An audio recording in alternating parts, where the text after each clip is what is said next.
Rohan life danger ಅಲ್ಲಿದೆ ಅಂತ ಸಿದ್ಧಾರ್ಥ್ಗೆ warn ಮಾಡಿದ ಆಯ್ರಾ ಕೂಡ್ಲೆ ಕ್ಯಾಬ್ ಹತ್ತಿ ಇಂದಿರಾನಗರದಲ್ಲಿದ್ದ ಹೆಲ್ತ್ ಕೇರ್ ಹಾಸ್ಪಿಟಲ್ಗೆ ರೀಚ್ ಆದ್ಲು. ಆ ಆಸ್ಪತ್ರೆನ ನೋಡಿ ಆಯ್ರಾಗೆ ಆಶ್ಚರ್ಯ ಆಯ್ತು. ತುಂಬಾ ಹಳೇ ಕಟ್ಟಡ ಇದ್ದ ಆಸ್ಪತ್ರೆ ಇದು. ಬಿಲ್ಡಿಂಗ್ನ ಪೇಂಟ್ ಎಲ್ಲ ಹಳೇದಾಗಿ ಕಪ್ಪಾಗಿತ್ತು. ಶರು ಅತ್ತೆನ ಒಳ್ಳೆ ಆಸ್ಪತ್ರೆಗೆ ಯಾಕೆ ಸೇರಿಸ್ಲಿಲ್ಲ ಅಂತ ಅವಳು ಗೊಂದಲದಲ್ಲೇ ಎಂಟರ್ ಆದ್ಲು. ಶರು ಅತ್ತೆ ಆ ಆಸ್ಪತ್ರೆ ವಾರ್ಡಲ್ಲಿದ್ರು. ಅವ್ರ ಜೊತೆ ಅವ್ರ ಗಂಡ, ತನ್ನಪ್ಪ ಸೂರ್ಯಪ್ರಕಾಶ್, ತನ್ನ ಮಲತಾಯಿ ಮತ್ತು ಸ್ವಪ್ನ ಇರ್ತಾರೆ ಅಂತ ಅವಳು ಗೆಸ್ ಮಾಡಿದ್ಲು. ಅವರನ್ನ ಹೇಗ್ ಫೇಸ್ ಮಾಡೋದು ಅಂತ ಅವಳು ಪ್ರಿಪೇರ್ ಆಗಿರ್ಲಿಲ್ಲ. ಆದ್ರೆ ಶರು ಅತ್ತೆಗೆ ಯಾವ ವಿಷಯನೂ ಈ ಟೈಮಲ್ಲಿ ತಿಳಿಯೋದ್ ಬೇಡ ಅಂತ ಅಂದ್ಕೊಂಡು ಸುಮ್ನಾದ್ಲು ಆಯ್ರಾ. ರಿಸೆಪ್ಷನ್ ಹತ್ರ ವಾರ್ಡ್ ನಂಬರ್ ತಗೊಂಡು ನೇರವಾಗಿ VIP ವಾರ್ಡ್ ಕಡೆ ನಡೆದ್ಲು ಆಯ್ರಾ. ಅವಳು ಪ್ರೀತಿ ಶರು ಅತ್ತೆ ಜ್ಞಾನ ಇಲ್ದಲೆ ಬೆಡ್ ಮೇಲ್ ಮಲ್ಗಿದ್ಲು. ಅವಳು ತುಂಬಾ ವೀಕ್ ಆಗಿದ್ಲು. ಅವಳ ಸುತ್ತ ICUನ ತುಂಬಾ ಇನ್ಸ್ಟ್ರೂಮೆಂಟ್ ಸೆಟ್ ಮಾಡಿದ್ರು.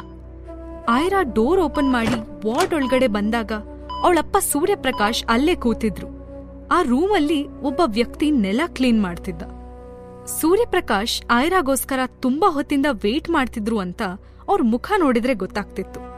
ಆಯ್ರಾನ್ ಕಂಡ ತಕ್ಷಣವೇ ಅವ್ರ ಕೋಪ ಡಬಲ್ ಆಯ್ತು. ಅವ್ರ ಕೈಲಿ ಯಾವ್ದೋ ಪೇಪರ್ಸ್ ಇದ್ವು.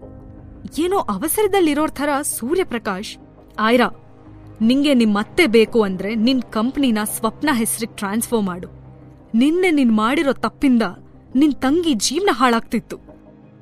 ಅವಳು ಎಷ್ಟು ನೊಂದ್ಕೊಂಡ್ಲು ಅಂತ ಗೊತ್ತಾ?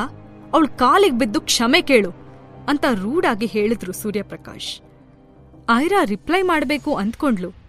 ಆದ್ರೆ ಅವಳಿಗಿಂತ ಮೊದ್ಲೇ ಬೆಡ್ ಮೇಲೆ ಮಲ್ಗಿದ್ದ ಶರು ಅತ್ತೆ ಕಣ್ ತೆರೆದು ರಿಪ್ಲೈ ಮಾಡಿದ್ರು. ಅಣ್ಣ, ನಿಂಗ್ ಮನುಷ್ಯತ್ವ ಅನ್ನೋದಿಲ್ವಾ? ನಿನ್ ಸ್ವಂತ ತಂಗಿ ನನ್ ಜೀವ ತೆಗಿಬೇಕು ಅಂದ್ಕೊಂಡಿದೀಯಲ್ಲ, ಯಾಕೆ ಹಿಂಗಾದೆ ನೀನು ಅಂತ ಹೇಳಿದ್ರು ಶರು ಅತ್ತೆ. ಆಯ್ರಾ ಅವ್ರ ಕಡೆ ನೋಡಿದ್ಲು. ನಂಬೋಕಾಗ್ದಿರುವಷ್ಟು ಬದ್ಲಾಗಿದ್ರು ಅವಳತ್ತೆ. ತಲೆ ಕೂದ್ಲೆಲ್ಲ ತೆಗ್ದಿದ್ರು. ಕೆನ್ನೆ ಗುಳಿ ಬಿದ್ದಿತ್ತು. ಕಣ್ಗಳು ಆಳಕ್ಕಿಳ್ದಿದ್ವು. ಮೈಯೆಲ್ಲ ಶಕ್ತಿ ಇಲ್ದೆ ಸಣಕಲಾಗಿದ್ದ ಅತ್ತೆ ನೋಡಿ ಅವಳ ಮನಸ್ಸಿಗೆ ತುಂಬಾ ನೋವಾಯ್ತು. ಅತ್ತೆ, ನಿಮ್ಮನ್ನ ಈ ಪರಿಸ್ಥಿತಿಲ್ ನೋಡ್ತೀನಿ ಅಂತ ಅಂದ್ಕೊಂಡಿರ್ಲಿಲ್ಲ. ನಿಮ್ಗೆ ಹುಷಾರಿಲ್ಲ ಅಂತ ನಂಗ್ ಯಾಕೆ ಮೊದ್ಲೇ ಹೇಳಲಿಲ್ಲ ಅಂತ ಬೇಸರದಲ್ಲಿ ಅವಳು ಕೇಳಿದ್ಲು. ಆಯ್ರಾನ ಕಣ್ಮುಚ್ಚದೆ ನೋಡ್ತಿದ್ ಶರು ಅತ್ತೆ ಕ್ಷೀಣ ಧ್ವನಿಲಿ ಆಯ್ರಾನ ವಸು ಅಂತ ಕರೆದ್ರು. ಸ್ಲಿಮ್ ಆಗಿ ಬ್ಯೂಟಿಫುಲ್ ಆಗಿದ್ದ ಆಯ್ರಾ ಈಗ ಅವಳಮ್ಮ ವಸುಂಧರ ತರ ಕಾಣಿಸ್ತಿದ್ಲು. ಅತ್ತೆ, ನನ್ ವಸುಂಧರ ಅಲ್ಲ, ಅವ್ರ ಮಗಳು ಆಯ್ರಾ ಅಂತ ಸಾಫ್ಟ್ ವಾಯ್ಸ್ ಅಲ್ಲಿ ಹೇಳಿದ್ಲು. ಆಯ್ರಾನ, ನಂಬೋಕಾಗ್ತಿಲ್ಲ. ನಿನ್ನ ಈ ರೀತಿ ನೋಡಿ ನಂಗ್ ತುಂಬಾ ಖುಷಿ ಆಯ್ತು ಮಗಳೇ. ಎಲ್ರೂ ನಿನ್ ಬಗ್ಗೆ ಕೆಟ್ಟದಾಗ ಮಾತಾಡೋದ್ ಕೇಳಿ ಸಂಕಟ ಆಗ್ತಿತ್ತು. ಈಗ ನೋಡು ಎಷ್ಟು ಬದ್ಲಾಗಿದೀಯಾ ಅಂತ ಶರು ಅತ್ತೆ ಸಂತೋಷದಿಂದ ಹೇಳಿದ್ರು. ಅವ್ರಿಗ್ ಜಾಸ್ತಿ ಮಾತಾಡೋಕ್ ಆಗ್ತಿರ್ಲಿಲ್ಲ. ಅವರು ಟಯರ್ಡ್ ಆಗಿ ಮತ್ತೆ ಕಣ್ಮುಚ್ಕೊಂಡು ಮಲ್ಕೊಂಡ್ರು. ಚಿಕ್ಕವಳಿದ್ದಾಗ ಆಯ್ರಾನ ಶರು ಅತ್ತೆ ತುಂಬಾ ಚೆನ್ನಾಗಿ ನೋಡ್ಕೊಂಡಿದ್ರು. ಅದಕ್ಕೆ ಆಯ್ರಾ ಹೇಗಾದ್ರೂ ಸರಿ ಅವರನ್ನ ಉಳಿಸ್ಕೊಳ್ಳೇಬೇಕು ಅಂತ ಸ್ಟ್ರಾಂಗ್ ಡಿಸಿಷನ್ ತಗೊಂಡ್ಲು.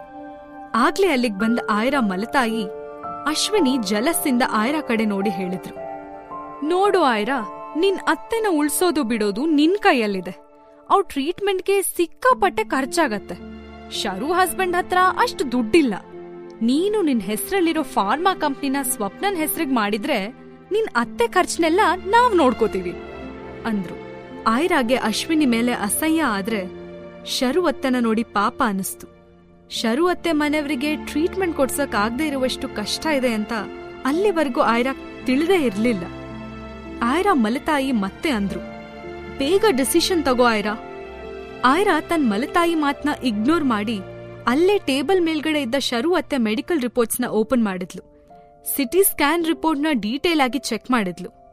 ಸೂರ್ಯಪ್ರಕಾಶ್ ಅಶ್ವಿನಿ ಮಾತಿನ ಮಧ್ಯ ತಡೆದು, ಅಷ್ಟೇ ಅಲ್ಲ, ಸ್ವಪ್ನಾಗೆ ನೀನು ಕ್ಷಮೆ ಕೇಳಬೇಕು. ನಿನ್ನಿಂದ ಆಗಿರೋ ಅವಮಾನ ಒಂದಾ ಎರಡಾ ಅಂತ ಅಂದ್ರು.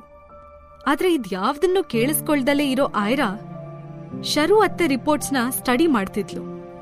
ಇವ್ರ ಮಾತಿನ ಮೇಲೆ ಅವಳ ಗಮನ ಇರ್ಲಿಲ್ಲ. ಅವಳ ಕಡೆಯಿಂದ ರೆಸ್ಪಾನ್ಸ್ ಬರ್ದಿದ್ರಿಂದ ಅಶ್ವಿನಿ ಮತ್ತೆ ಮಾತನ್ನ ಕಂಟಿನ್ಯೂ ಮಾಡಿದ್ಲು. ನಿಂಗೇನ್ ಗೊತ್ತಾಗತ್ತೆ ಈ ರಿಪೋರ್ಟ್ಸ್ ಎಲ್ಲ? ನಾನ್ ಹೇಳ್ತೀನಿ ಕೇಳು. ನಿಮ್ ಅತ್ತೆಗೆ ಆಗಿರೋದು ಬ್ರೈನ್ ಟ್ಯೂಮರ್.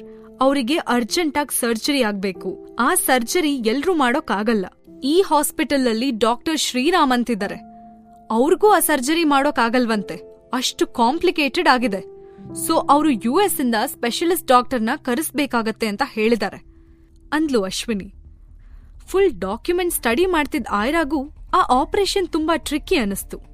ಟ್ಯೂಮರ್ ಬ್ಲಡ್ ವೆಸಲ್ವರೆಗೂ ಹರಡ್ಕೊಂಡಿತ್ತು. ಒಂದು ಸ್ಮಾಲ್ ಮಿಸ್ಟೇಕ್ ಕೂಡ ಶರು ಅತ್ತೆ ಪ್ರಾಣ ಹೋಗೋ ಹಾಗೆ ಮಾಡ್ಬೋದಿತ್ತು. ಇದ್ನ ನೋಡಿ ಆಯ್ರಾ ಏನೂ ಮಾತಾಡದೆ ಹೊರಗಡೆ ಬಂದ್ಲು. ಆಯ್ರಾ ಏನೋ ಯೋಚಿಸ್ತಾ ಪ್ರಿಯಾ ನಂಬರ್ಗೆ ಮೆಸೇಜ್ ಮಾಡೋದಕ್ ಸ್ಟಾರ್ಟ್ ಮಾಡಿದ್ಲು. ಪ್ರಿಯಾ ಸೂರ್ಯಪ್ರಕಾಶ್ ಮನೇಲಿ ಕೆಲ್ಸಕ್ಕಿದ್ದ ಹುಡುಗಿ. ಇತ್ತೀಚೆಗಷ್ಟೇ ಸ್ವಪ್ನ ಪ್ರಿಯಾಗೆ ಎಲ್ರ ಎದುರು ಅವಮಾನ ಮಾಡಿ ಕಪಾಳಕ್ ಹೊಡ್ತಿದ್ಲು. ಆ ದಿನಾನೇ ಆಯ್ರಾ ಮಾತ್ ಕೇಳಿ ಪ್ರಿಯಾ ಕೆಲ್ಸ ಬಿಟ್ಟಿದ್ಲು. ಪ್ರಿಯಾ, ಶರು ಅತ್ತೆ ಹೆಲ್ತ್ ಕೇರ್ ಸೆಂಟರಲ್ಲಿದ್ದಾರೆ. ಅವರಿಗೆ ಒಬ್ಬ ಕೇರ್ ಟೇಕರ್ ಅಗತ್ಯ ಇದೆ. ನೀನು ಇವತ್ತಿಂದಲೇ ಅವ್ರಿಗೆ ಹೆಲ್ಪ್ ಮಾಡು. ನಾನು ನಿನ್ನ ಕಳಿಸ್ದೆ ಅಂತ ಯಾರಿಗೂ ಹೇಳ್ಬೇಡ ಅಂತ ಟೈಪ್ ಮಾಡಿ ಸೆಂಡ್ ಮಾಡಿದ್ಲು. ಅತ್ತ ಆಸ್ಪತ್ರೆ ಆಚೆ ನಿಂತಿದ್ದ ಮಿಸ್ಟೀರಿಯಸ್ ಕಾರ್ನವ್ರಿಗೆ ವಾರ್ಡ್ ಕೆಲ್ಸದವನು ಅಲ್ಲಿ ನಡೆದಿದ್ನೆಲ್ಲ ವಿವರಿಸ್ತಾ ಇದ್ದ. ಆ ಕಾರಲ್ಲಿದ್ದಿದ್ದು ಬೇರೆ ಯಾರೂ ಅಲ್ಲ, ಖುದ್ದು ಸಿದ್ಧಾರ್ಥ್ ಭರದ್ವಾಜ್ ಮತ್ತವನ ಸೆಕ್ರೆಟರಿ. ಹೋಟೆಲ್ನಿಂದ ಬರೋವಾಗ ಆಯ್ರಾ ರೋಹನ್ ಜೀವಕ್ಕೆ ಅಪಾಯ ಇದೆ ಅಂತ ವಾರ್ನ್ ಮಾಡಿದ್ದು ಕೇಳಿ ಸಿದ್ಧಾರ್ಥ್ಗೆ ಗಾಬರಿ ಆಗಿತ್ತು. ಅವನಿಗೆ ಆಯ್ರಾ ಮೇಲೆ ಅನುಮಾನನೂ ಇತ್ತು. ಅದಕ್ಕೆ ಅವನು ಕೂಡ್ಲೆ ತನ್ನ ಕ್ಲೈಂಟ್ಸ್ನೆಲ್ಲ ಕಳಿಸ್ಕೊಟ್ಟು ಆಯ್ರಾ ಕೂತಿದ್ದ ಕ್ಯಾಬ್ನ ಫಾಲೋ ಮಾಡ್ಕೊಂಡ್ ಬಂದಿದ್ದ. ಆಸ್ಪತ್ರೆಗೆ ಬಂದಿಳ್ದ ಸೆಕ್ರೆಟರಿ ಆ ವಾರ್ಡ್ ಬಾಯ್ ಎಲ್ಲಾ ವಿಷಯನೂ ಕಲೆಕ್ಟ್ ಮಾಡೋದಕ್ಕೆ ಹೇಳಿ ಒಂದಿಷ್ಟು ಲಂಚ ಕೊಟ್ಟಿದ್ದ. ವಾರ್ಡ್ ಕೆಲ್ಸದವನು ಇವ್ರಿಗೆಲ್ಲಾ ವಿಷಯ ಮುಟ್ಸಿ ಆಸ್ಪತ್ರೆ ಕಡೆ ಹೋಗ್ತಿದ್ದಂಗೆನೆ ಆಸ್ಪತ್ರೆ ಗೇಟಿಂದ ಪಾಶ್ ಆಗಿರೋ ಒಂದು BMW ಕಾರ್ ಮುಂದೆ ಹೋಯ್ತು. ಅದ್ನ ನೋಡಿ ಸಿದ್ಧಾರ್ಥ್ ಸೆಕ್ರೆಟರಿ ಅಂದ, ಸರ್, ಇವ್ರು ಯಾರು ಅಂತ ಗೊತ್ತಾ ನಿಮ್ಗೆ?